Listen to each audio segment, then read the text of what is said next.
Hello and welcome. I'm Anthony Jacques, and I'm proud to be your mortgage broker servicing Victoria and British Columbia. Let's dive deeper into why buying a home in British Columbia is so expensive. Welcome to beautiful British Columbia, and it really is beautiful. From pristine lakes and rugged coastlines to lush rainforests and towering mountains, BC's natural scenery is unmatched, and the southern coast and islands have the mildest winters in Canada. Temperatures rarely dip below freezing, and due to the temperate climate, people here enjoy the beautiful outdoors all year long. In fact, about 79% of British Columbians get outside in the summer, and 69% do so in winter. Naturally, this draws people in. In 2025 alone, more than 19,000 Canadians moved to BC from other provinces. But this incredible quality of life comes with a big catch. Housing in BC is the least affordable in the entire country, and it's affecting who stays. Roughly 8,900 people left BC for Alberta in 2025, most of them under 40, the age group most sensitive to affordability when building careers and families. So if you're thinking about moving to BC or trying to stay here without renting forever, you've probably wondered, why is housing so expensive in BC? Today we're breaking down three major factors driving up housing costs. This isn't the entire story, but it's a clear overview of the biggest forces at play. And yes, the province knows this is a problem. BC made its largest ever investment in housing affordability in 2024, along with new policy changes to address the crisis. Let's dive in.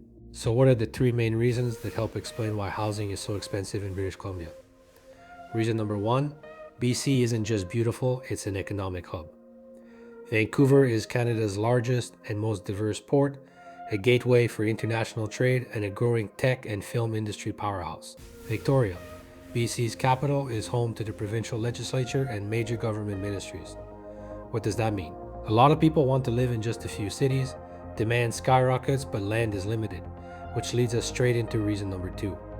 Geographical constraints.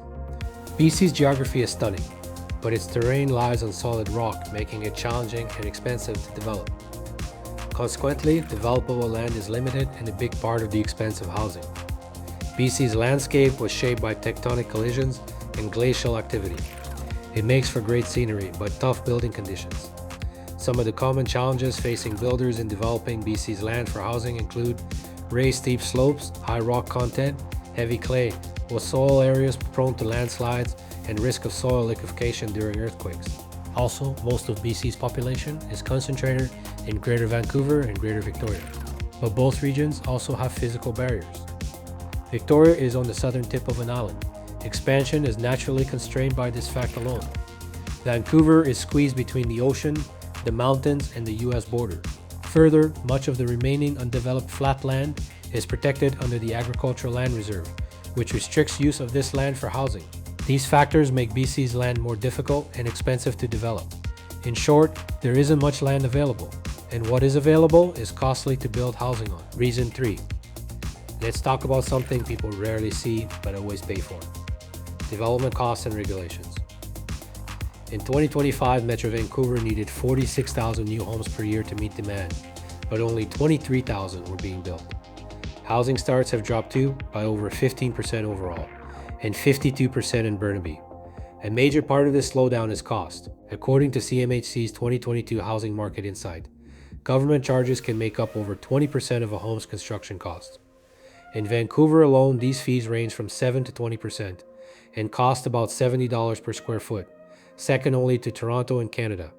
These charges include development permits, zoning applications, density bonuses, development cost charges, land, title, and other taxes, as well as municipal fees that vary by jurisdiction. Although municipalities rely on their fees to pay infrastructure, a growth pays for growth model.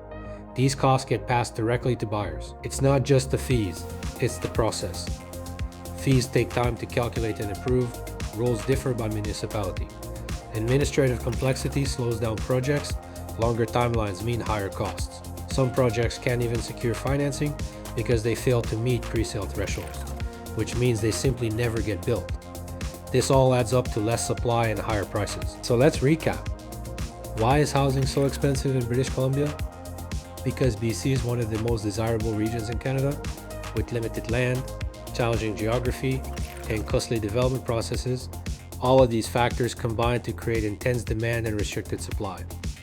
The province is taking steps to address affordability, but the issue is complex and heavily shaped by BC's geography, economy, and policy landscape.